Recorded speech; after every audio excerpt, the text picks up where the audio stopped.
Righto, today we're going to be talking about pretty much different options out in FIFO because I know there's a lot of people that want to get into FIFO. I'm obviously not in FIFO now, but I've been in FIFO for a decent amount of time. I know a fair bit about it. I've been in construction for a long time. There's a lot of misconceptions out on the internet. There's this idea that obviously if you go to FIFO, everyone's on fucking good money, everyone's earning bank, all that sort of stuff. Sort of debunk some stuff and sort of help you pick what you should be doing if you're trying to get into FIFO, how you should be approaching it, all that sort of stuff. So pretty much my backstory is I did my electrical apprenticeship, became a sparky in industrial. Did my whole apprenticeship in industrial, and then once I finished that, went out to FIFO. While I was doing my apprenticeship, I did a lot of working away from home, which is pretty much just not working at home. Wasn't quite FIFO, it was drive in, drive out, so Dido, I think they call it, but did a lot of that, and then actually went and started FIFO. So pretty much as a Sparky as well. So pretty much there's this idea that obviously everyone in FIFO is on really good money. Is on like this massive, like everyone's making thousands and thousands of dollars every single week. Not quite true, right? But there are obviously some really good jobs out there that you can make a decent amount of money from. So just going to talk about that pretty much. Pretty much like in terms of trades, because trades are probably the most common in Australia, having a trade and going out to FIFO, it's probably the best way to do FIFO if you have a trade already. So whether you're a builder, you're a plumber, you're a boilie or a welder, or some sort of even there's painters and shit out in FIFO. So some sort of trade is probably the best way to do FIFO. You don't need a trade. There is a massive variety of jobs that you can do out there. Massive variety, and I'll talk about them all right now. But probably trades are probably the best way to go because they're the ones with actual certificates. They're the ones that will pay the best. Not all trades do pay the best out in FIFO. I know there's a lot of, builders and chippies and guys like that go out to FIFO. Some are on really good wickets. Some are making, decent money, decent money I would say would be like 2K a week, or actually probably a bit more, 3K a week, after tax. I know some chippies and some builders and all that sort of stuff that are, on that after tax a week.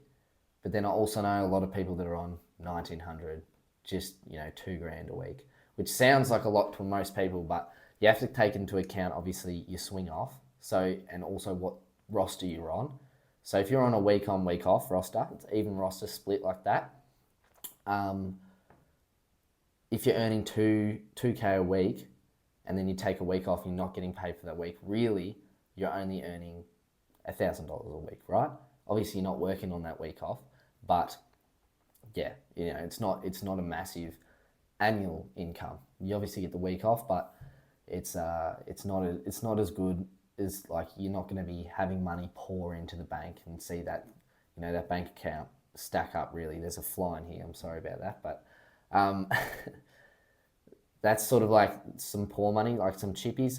Also, the work out there, if you're a chippy, it's pretty much just form work. Obviously, there's other gigs where you can look after camps, you can look after stuff like that, but the work actually out there for chippies isn't that good.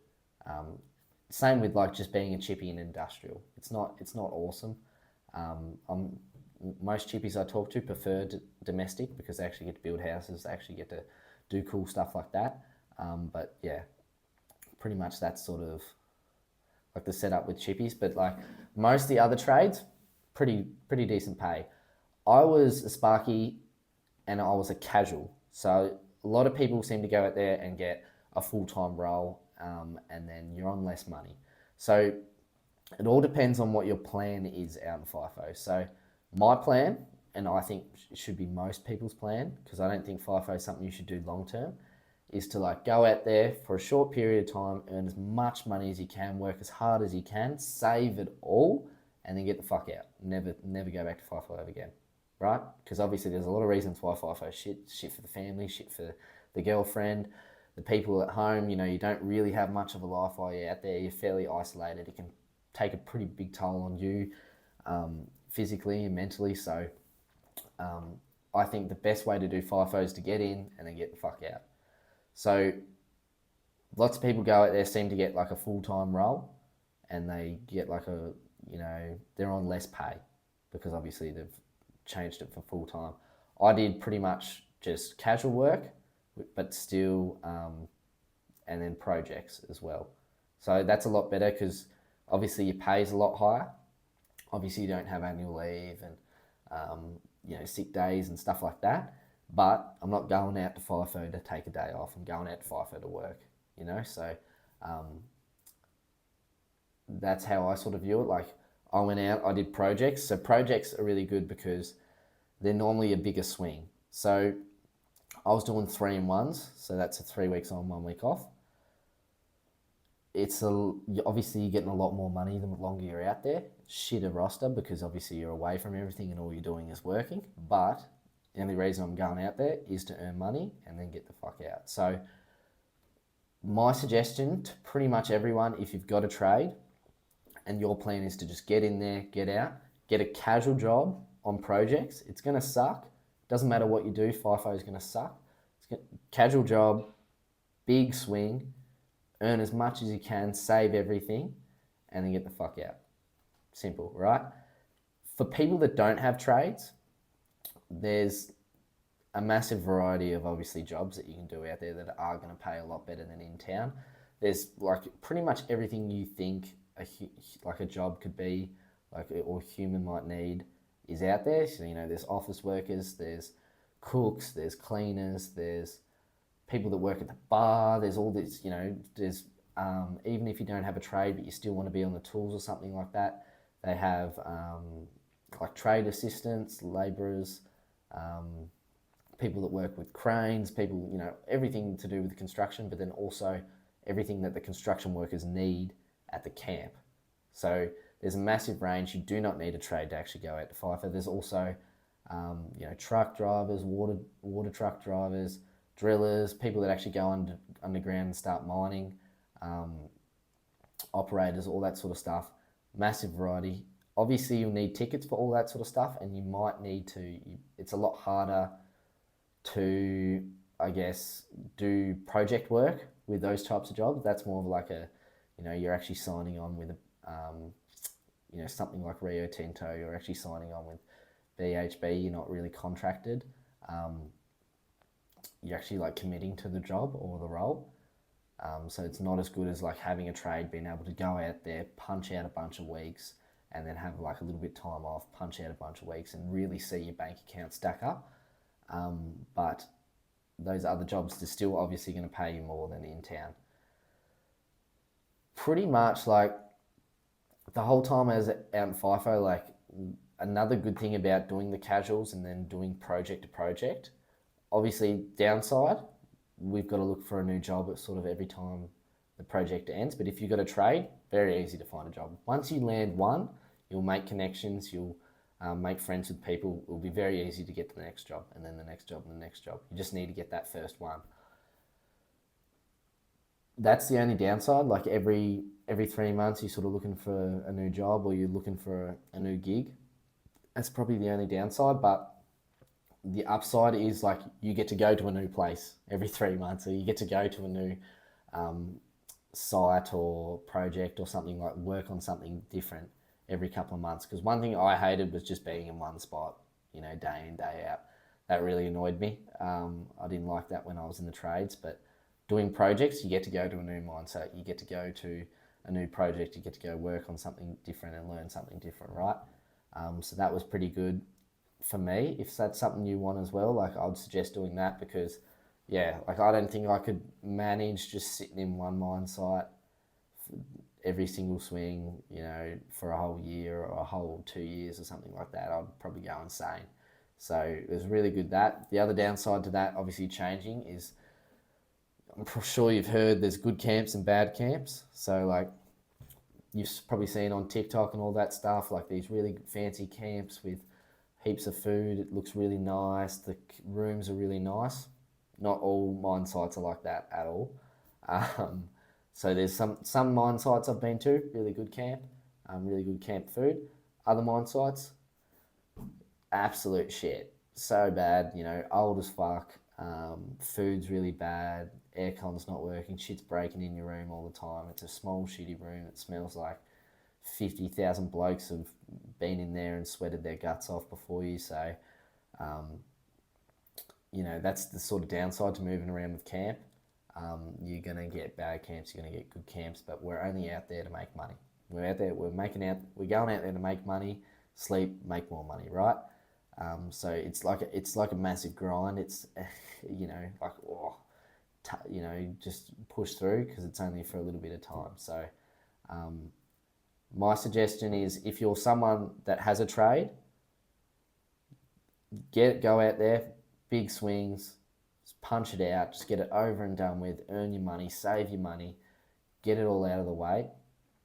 If you're someone that doesn't have a trade, look into casual like trade assistants because they're really, you can do like project to project doing big swings as well on really good money without having to need a trade. You just need a couple tickets, you know, like obviously white card, high risk, working at heights, like things like that.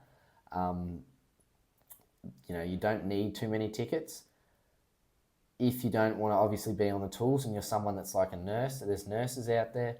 If you're like a nurse or a cook or something like that, you can go out, but obviously you're going to be on more money, but you know, you're cooking for a bunch of blokes in the desert. I can't imagine it's going to be great. So yeah, I wouldn't go out there if you're really passionate about food and you're a cook or something like that. So, but the money side of things, like trades are the way to go, pretty much. That's the only way. With being like, there's this idea, I don't actually know much about obviously drillers and offsiders and like actually underground and all that sort of stuff, but I do know that obviously the guys that operate the machines are the guys at the top. They're the ones that get paid the most. They get paid probably a lot actually, but all the other guys don't get paid very well at all. And you sort of like, the only way to get to, you know, the higher up stuff is just by being there longer, being in the same spot longer as well, and working really hard and showing that you want it and sort of working your way up the ranks, which can take years. It can take years. I know people that have, you know, they've been offsiders, they've been drillers or whatever, they're working their way up and they still don't even get like the job they want because obviously someone else has got that job and they got to wait till they leave, or they got to wait to, you know, someone else might come in that's more experienced than you and get it first. So it's a massive grind sort of trying to make it in FIFO and mining that way. It would probably almost be quicker to just go get an apprenticeship and just get a trade and then go back out. But I know people obviously don't want to do that. They want money now. So I can understand the grind, but I think that's a massive grind sort of doing it like that. I know a lot of people try to go to drilling and end up hating it pretty quick. It's very physical work. It's probably one of the shittest jobs in FIFO, like actually the underground mining part. Everything else is a lot better. But yeah, the pay for that isn't good until you get to the top.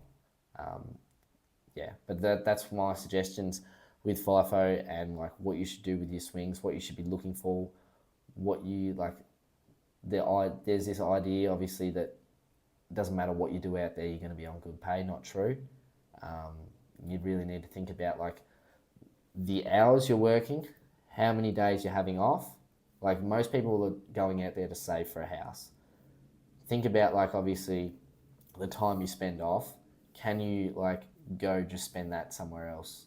You know, if you've got a full-time job, because most full-time gigs like in town or in Perth or something like that, they probably earn the same amount. They just do it over a spread time, you know, instead of like doing week on, week off, and then you earn the same as someone that just works 2 weeks straight and they're not doing 12-hour days and they're home every night and they get to see their friends on the weekend and they, you know, obviously have all the benefits from being home. So make sure you add it up and see if it's actually even feasible, because I think the only way to make FIFO worth it is to just go as hard as possible in a short like time frame and then get out. But that's my opinions on it. I know there's a lot of other opinions on it, but that's what I suggest for everyone. if you are going to go to FIFO, go as hard as fuck as you can for a short period of time. Take as many hours as possible, as big as swings as possible, and then get the fuck out. Because, you know, being isolated out there for that long is pretty shit. It's pretty shit. This wasn't something I enjoyed. There's a lot of broken marriages. There's a lot of people that get stuck out there, addicted to the money. You know, very negative sort of atmosphere. Not something I loved. That's why I sort of got into what I'm doing now, making money online and doing all that sort of stuff. But those are my suggestions, honest thoughts.